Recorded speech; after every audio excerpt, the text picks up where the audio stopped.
Madame, mademoiselle, monsieur, bienvenue à Métro News. Voici les principaux titres qui seront développés aujourd'hui.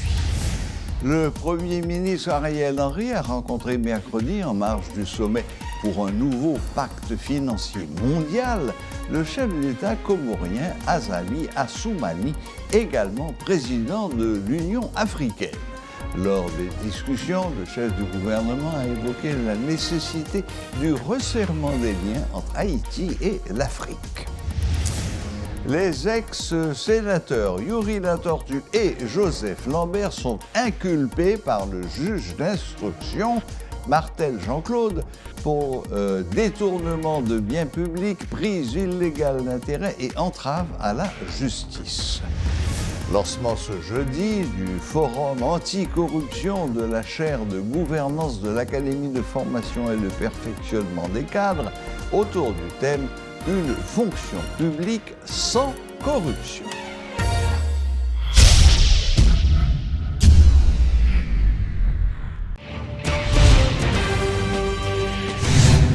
En marge du sommet pour un nouveau pacte financier mondial qui se tient les 22 et 23 juin à Paris, le Premier ministre Ariel Henry a rencontré mercredi le chef d'État comorien Azali Assoumani, également président de l'Union africaine.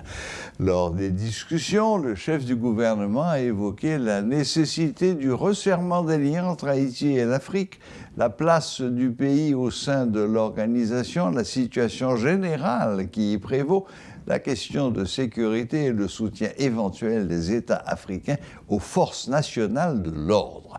Le président Azali Assoumani a assuré le Premier ministre de l'accompagnement de l'Union africaine et de la solidarité des pays d'Afrique. Au final, le chef du gouvernement a invité le président Assoumani à visiter Haïti.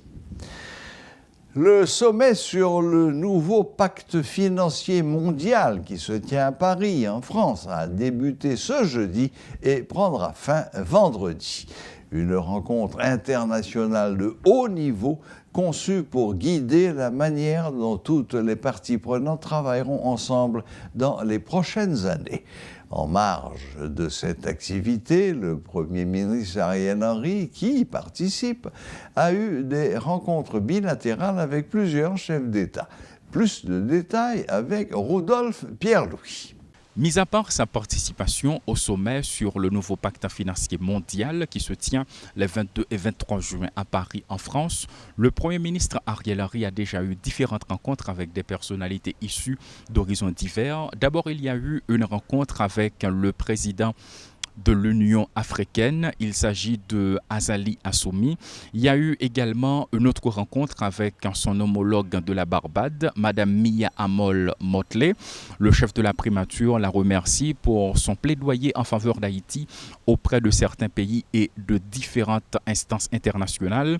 Il y a eu également ce 22 juin une rencontre entre le Premier ministre Ariel Henry et le président du Kenya.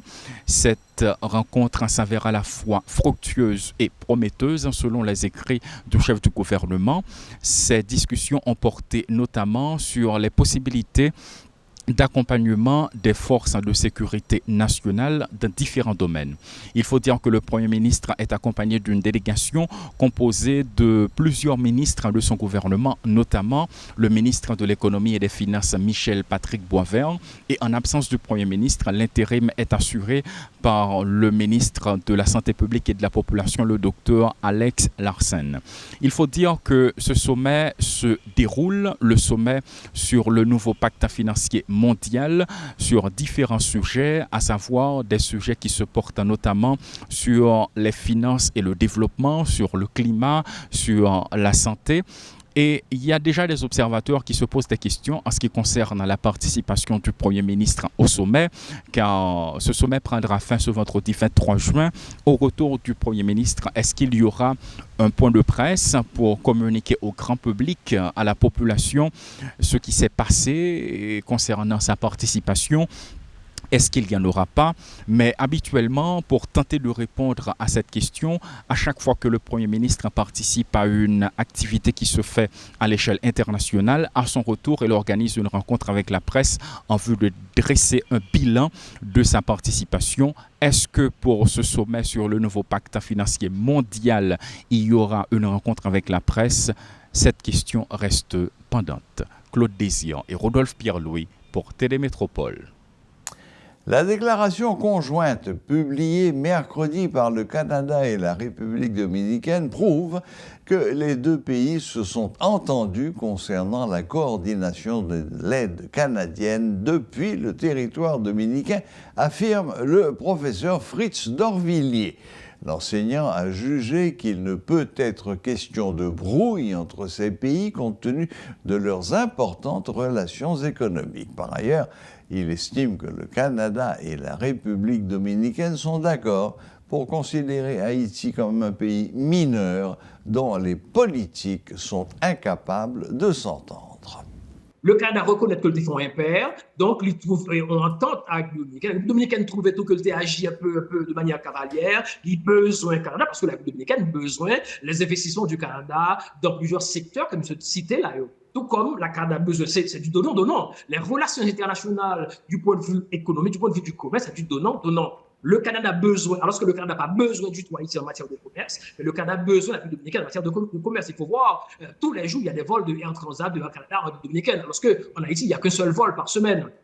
Vous voyez déjà la différence, il y a le nombre d'entreprises. La banque, le Scotiabank qui était Port-au-Prince, il parle encore, mais la République dominicaine, un ensemble d'autres entreprises qui étaient canadiennes, il n'y a pas en Haïti encore en République dominicaine. À ce moment-là, la République dominicaine dit, moi-même besoin aussi le Canada, tout comme le Canada a besoin, n'a pas tant de nous, mais nous avons un problème. Nous tous deux à nous confronter à un problème. Le problème, c'est Haïti. Comment nous mettons ensemble pour résoudre le problème? Ça, parce que décidément, de toute évidence, Haïti n'est pas qu'à résoudre le problème pour compte. Ce sont des mineurs, un mineur a un problème, il faut ou on mettait l'ensemble de redressement, ou mettait sous tutelle, sous forme de tutorat, en tutelle déguisée. Je crois que c'est le chapitre 13 de la Charte des Nations Unies. Donc, c'est Rondier qui fait que il n'y a pas mettre nous formellement sous tutelle. Mais tout ça qu'a exercé, là, toutes les actions diplomatiques qu'a exercé du côté des États-Unis, qui fait de manière beaucoup plus franc, beaucoup plus respectueux, plus ou moins, mais toute action diplomatique qu'a exercé par rapport à sur des actions diplomatiques de tutelle déguisée, parce que son pays raté, ou son pays failli, ou son État défaillant, Merci. C'est bon, l'ordre, c'est aider pour gérer le problème, pas parce qu'on ne peut pas gérer le problème. On peut dire ça parce que tout simplement, demande annonce canadienne dans Cavalière, dans le sens que les faits sans l'avis, sans l'aval, sans l'assentiment, parce que la notion d'assentiment est très importante au niveau des relations internationales, les faits sans l'assentiment de la République dominicaine. Je te suppose qu'il y a une réunion, tout cela, le météo d'accord, même météo d'accord sont communiqués, puis au fond communiqué sorti. Pour à effet immédiat, on dit ça, ouais, ça, on va le faire par après. Il va le faire, on l'a communiqué par après. Donc, si on te prend le soumet, parce que le Canada lui-même, l'a exercé, il comportait comme une puissance régionale, notamment dans les Caraïbes là. Donc, il dit, moi-même, comme puissance régionale, mal tout ça, me penser, il anticipait que depuis le volet, donc, la République dominicaine a voulu tout. Le juge Martel Jean-Claude inculpe et ordonne l'arrestation des ex-sénateurs Yuri Latortue et Joseph Lambert pour détournement de biens publics, prise illégale d'intérêt et entrave à la justice. Le juge d'instruction a rendu mercredi son ordonnance dans le dossier impliquant l'ancien sénateur Yuri Latortue, accusé par un rapport de l'ULCC d'avoir utilisé son influence pour confier le poste de coordonnatrice de bureau et des avantages à sa mère Marie-Immaculée Cantave. Yuri Latortue est renvoyé devant le tribunal criminel par le juge alors que l'ancien député du Sud-Est Joseph Lambert est attendu en correctionnel. Le groupe des signataires de l'accord de Montana se dit contre un éventuel élargissement du Haut Conseil de transition tel que discuté lors du sommet tenu en Jamaïque. Élargir le Haut Conseil, c'est modifier le document du 21 décembre et mettre en place un nouvel accord politique selon le Gros Am. Pour ses membres, c'est une décision qui serait faire un pas en arrière. Toutefois, le groupe des signataires de l'accord de Montana dit encourager toute initiative de dialogue initiée pour discuter sur la crise haïtienne. Lancement ce jeudi du forum anticorruption de la chaire de gouvernance de l'Académie de formation et de perfectionnement des cadres autour du thème « Une fonction publique sans corruption ». Selon Maître Caleb Brutus, secrétaire technique de cette structure, l'objectif de cette activité est d'attirer encore une fois l'attention des autorités concernées sur la nécessité de lutter contre ce fléau qui gangrène le pays. Il dit souhaiter que les institutions œuvrant dans ce domaine fassent beaucoup plus d'efforts afin de donner de meilleurs résultats. N'était-ce pas l'insécurité que nous vivons aujourd'hui? Donc la corruption, c'est ta principale préoccupation. C'est un plus gros problème que nous avons gagné pour nous résoudre actuellement. Donc, étant donné qu'à notre niveau, nous n'avons pas les moyens de nous attaquer à ce premier fléau qui est l'insécurité, mais la corruption, donc nous pouvons faire quelque chose. Mais nous pouvons faire quelque chose à un niveau plus élevé que d'ordinaire, parce que nous entendons saisir le niveau académique de la lutte contre la corruption, c'est-à-dire que c'est vrai que c'est bien comme nous le faisons là maintenant, en parler dans la presse, faire tenir des manifestations, c'est bien. Mais si on ne va pas plus en profondeur, c'est-à-dire saisir le phénomène dans son essence, identifier les causes afin d'agir sur les conséquences, eh bien, on va passer à côté. Donc, c'est pour cela nous entendons donner la dimension académique, c'est-à-dire viser l'enseignement supérieur pour parler de la corruption, de la lutte contre la corruption, mais aussi, à travers le concours, inciter les jeunes, les moins jeunes, tout le monde qui s'intéresse à cette question, à effectuer des recherches dans ce domaine. Parce que justement, quand on dit corruption, tout le monde se fait une idée. Par contre, quand on regarde de plus près, on voit des subtilités qu'il y a dans la notion de corruption qui fait que parfois, il y a des gens, si on pas saisi dimension ça, ils doivent commettre des actes de corruption sans qu'ils n'aient pas pensé que effectivement que c'est de la corruption. Je prends à titre d'exemple, je ne vais pas citer de nom, un ancien sénateur de la République qui dit haut et fort que seule façon pour un sénateur faire un petit cob, c'est l'un d'un projet dans une zone d'influence et puis lui canaliser projet ça vers une compagnie qui c'est compagnie parle et que en retour il peut avoir une commission, on 10%, on 20%. Donc, le sénateur a la gueule comme ça, comme si de rien n'était, mais alors que c'est un acte de corruption. Le trafic d'influence, pour nous en tout cas, c'est un acte de corruption. Et il y a... C'est plus grave encore. Gagner des domaines sous-identifiés, ou pral di pas gagner aucun Haïtien, dans ce moment là, qui pas dans la corruption. Je prends l'exemple de passeport. Pas dans qui moun dans moment ça là qui a fait un passeport qui pas commettre un acte de corruption. Ah, clair. Parce que pour question passeport, nécessairement on va ba un comment plus. C'est de la corruption. Ou bien ou bon moun pas qui fait que contourner ligne d'attente là, c'est encore de la corruption. Donc autant de nuances qui gagnent dans la notion corruption qui fait que nous pas qu'à contenter nous pour nous traiter dans la rue seulement ou bien dénoncer dans la presse seulement. Il faut aller dans les universités pour enseigner la question de corruption, voir toute subtilité qui gagne afin que nous soyons capables de prévoir les solutions adéquates à phénomène ça.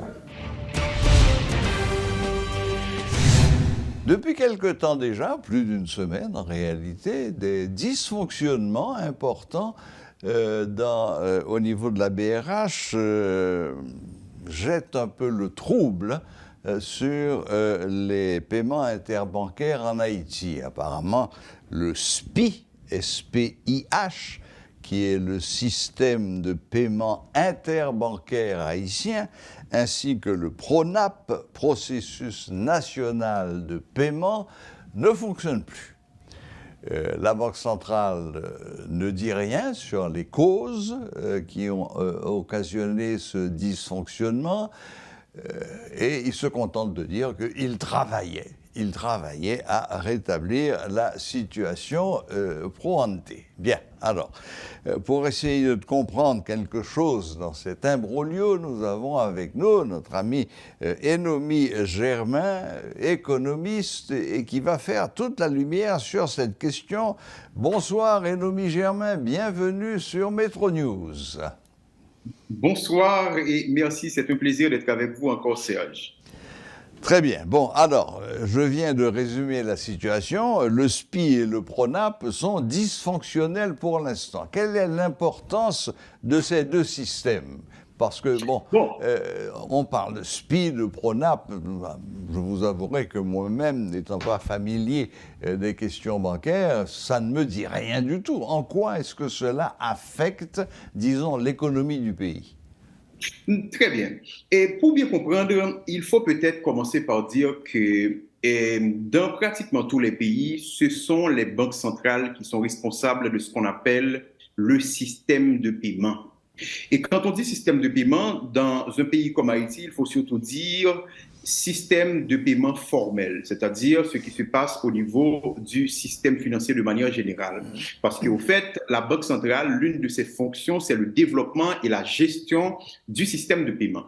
Mais maintenant, pour développer le système de paiement ou bien pour rendre opérationnel le système de paiement, il y a, si vous voulez, un ensemble de sous-systèmes qui sont mis en place, dont le SPI, le système de paiement interbancaire haïtien, PRONAP, le processeur national de paiement, et troisièmement, il y a ce qu'on appelle la chambre de compensation. Rapidement, le SPI, justement, c'est un sous-système qui permet de faire des échanges interbancaires, c'est-à-dire que si j'ai mon argent sur un compte et que je veux vous l'envoyer ou transférer sur un autre compte, eh bien, il faut que ça passe sur un système. Eh bien, c'est le SPI qui permet justement que cette transaction se fasse justement. Maintenant, le processeur national de paiement a beaucoup plus à voir à l'utilisation des cartes de débit ou de crédit. C'est-à-dire que si j'ai ma carte de crédit tirée d'une banque A, et que je veux prendre de l'argent dans un ATM d'une banque B, eh bien, ça me permet justement d'utiliser ma carte de cette banque pour tirer l'argent dans n'importe quelle autre banque.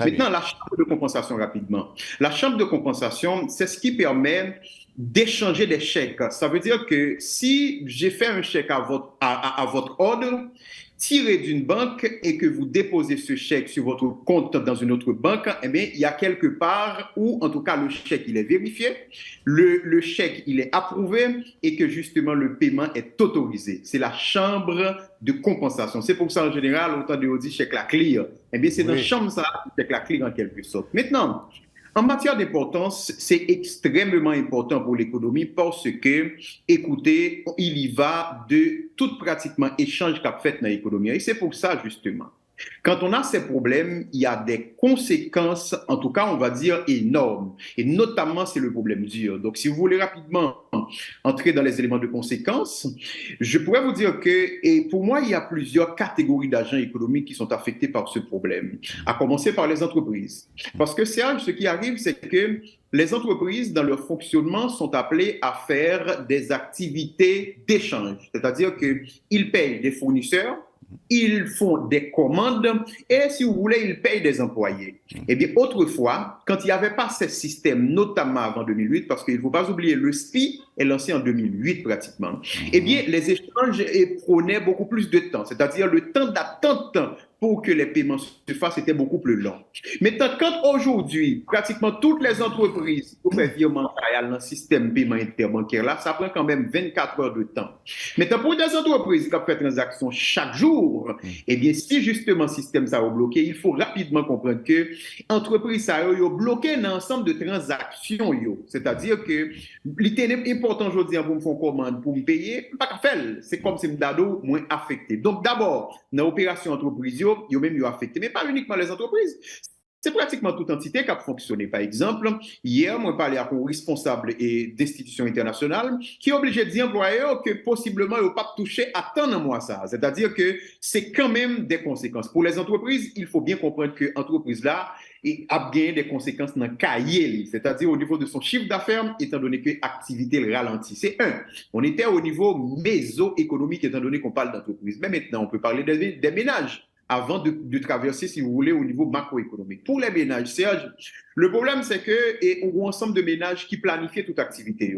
Depuis pratiquement introduction informatique dans le système de paiement, pratiquement l'ensemble des entreprises ou bien d'autres institutions, ils ont payé à travers virement interbancaire ou bien par chèque.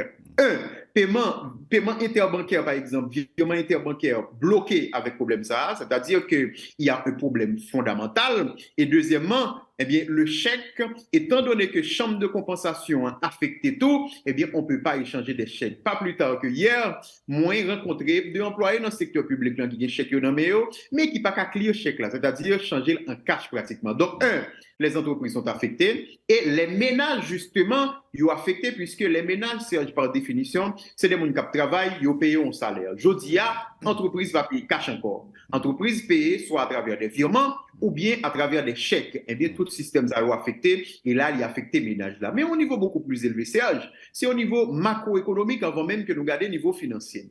Au niveau macroéconomique, c'est que quand on parle de croissance économique, moi-même avant, Serge, de commenter ça en long et en large, le pays n'a pas fait croissance, les autres fait 4 années de suite de croissance économique négative. Mais ce sont les activités de chaque jour qui font la croissance économique.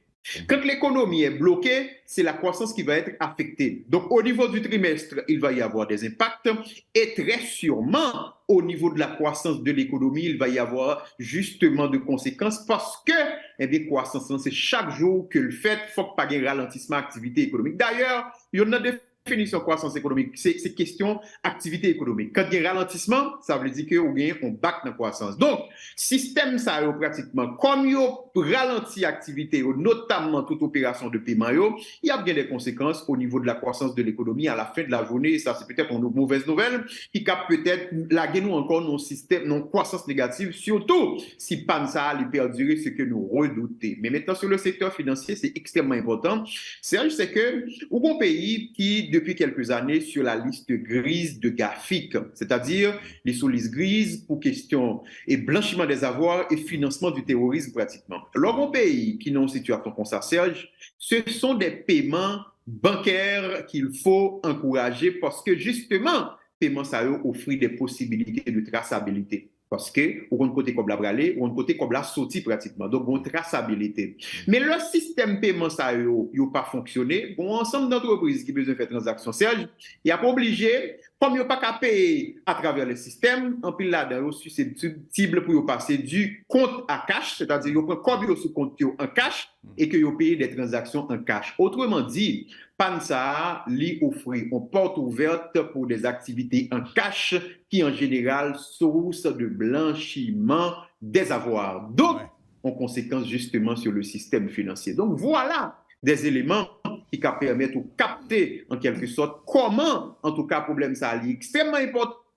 Le système de paiement formel ou bien système de paiement interbancaire là, est extrêmement important pour que les fonctionne en plein régime.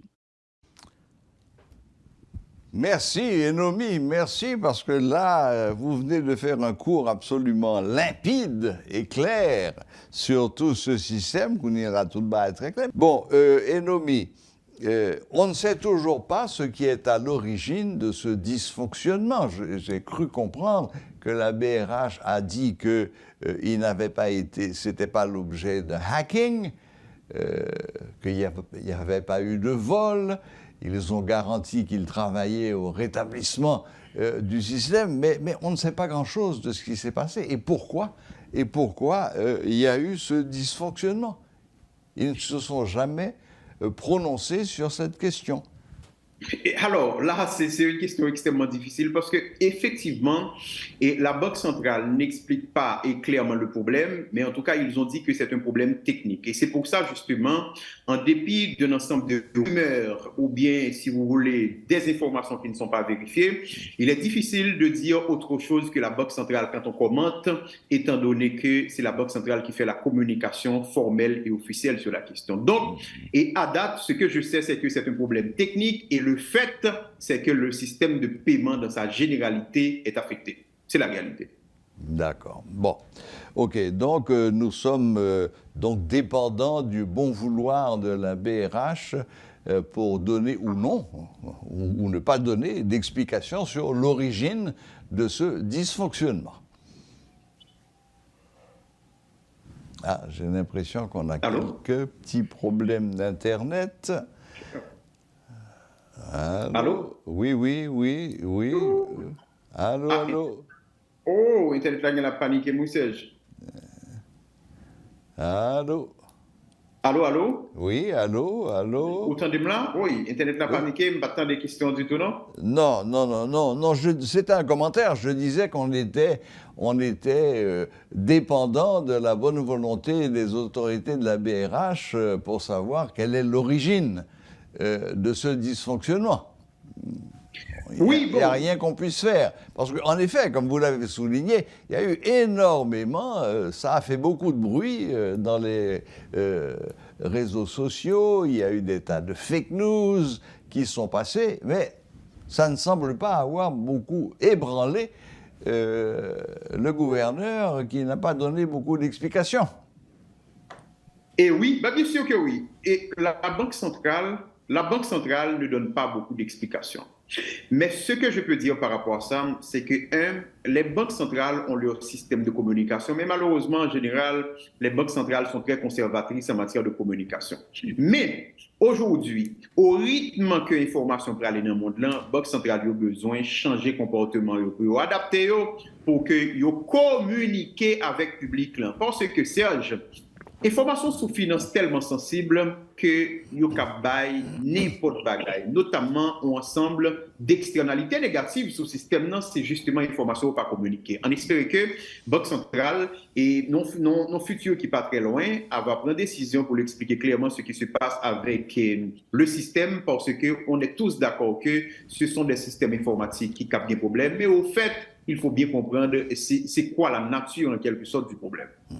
Est-ce qu'au moment où nous parlons maintenant, Enomi Germain, on a une idée du temps que prendront les spécialistes de la banque pour réparer cette défaillance technique et donc pouvoir rétablir un fonctionnement normal de ESPI et de PRONAP?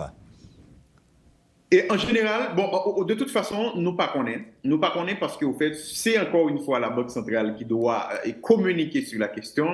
La Banque centrale ne dit rien. Et quand il n'a pas dit rien, même si nous avons des informations, nous tendons des gens qui disent, il est difficile de donner un délai. Mais en tout cas, ça me dit Serge, c'est que les fondamental que le problème ça, les résoudre au plus vite. Parce qu'au fait, quand on dit système financier, il y a des gens qui pensent que ce n'est pas de l'économie n'a pas parlé.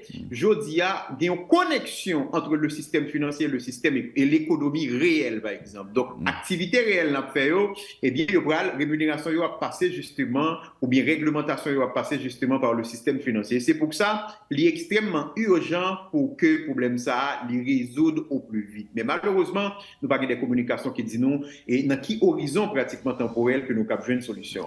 Bon, enfin, en ce qui nous concerne, Enomi Germain, nous avons fait un grand pas en avant pour comprendre quelles étaient les conséquences des défaillances actuelles du SPI et du PRONAP et l'obligation de passer par la Banque des compensations. Là, je crois que pour nos téléspectateurs, les choses sont parfaitement claires. En tout cas, pour moi, c'est parfaitement clair. Vos explications ont été, comme je le disais tout à l'heure, tout à fait limpides.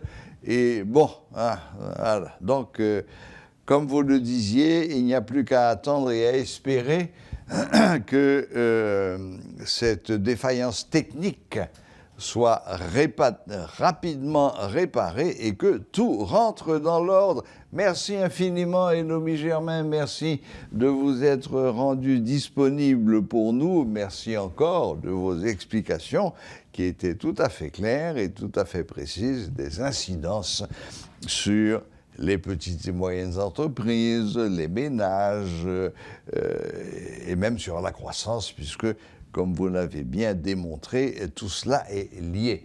Encore une fois, merci beaucoup, Enomi Germain. S'il y a un dernier mot que vous voulez ajouter, allez-y, je vous en prie. Bon, je vous remercie et comme toujours, c'est un plaisir d'être avec vous. Et encore une fois, il faut peut-être appeler au fait que c'est extrêmement important que le système de paiement fonctionne parce que c'est une question d'enjeu, c'est une question de la vie économique, c'est une question du système financier. Nous espérons que la Banque centrale va prendre toutes mesures qu'il faut pour qu'il rétablisse le système de paiement et qu'il rende plus solide que jamais. Parfait. Merci encore, Enomi Germain. Merci et à très bientôt. On ne manquera pas de faire appel à vos lumières s'il y a encore des problèmes qu'il faut éclaircir. Merci. Merci, à très bientôt. Bonne fin de journée. Voilà. Merci à vous. C'était l'économiste Enomi Germain qui portait un éclairage tout à fait lumineux sur les problèmes auxquels sont confrontés actuellement la Banque centrale, surtout au niveau des paiements interbancaires et des paiements en général, avec toutes les conséquences que ça a sur l'économie du pays.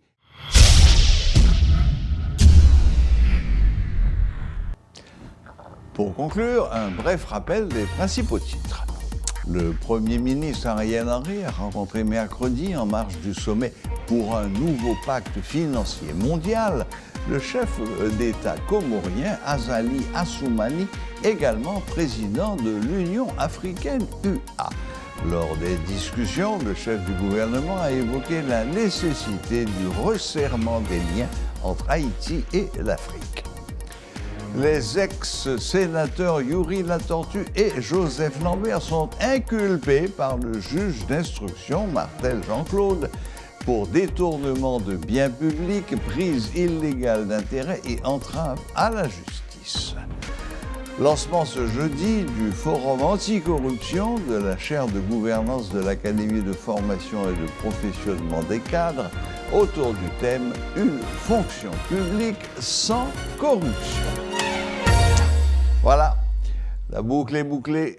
Merci de nous rester fidèles et à la prochaine, même heure, même chaîne.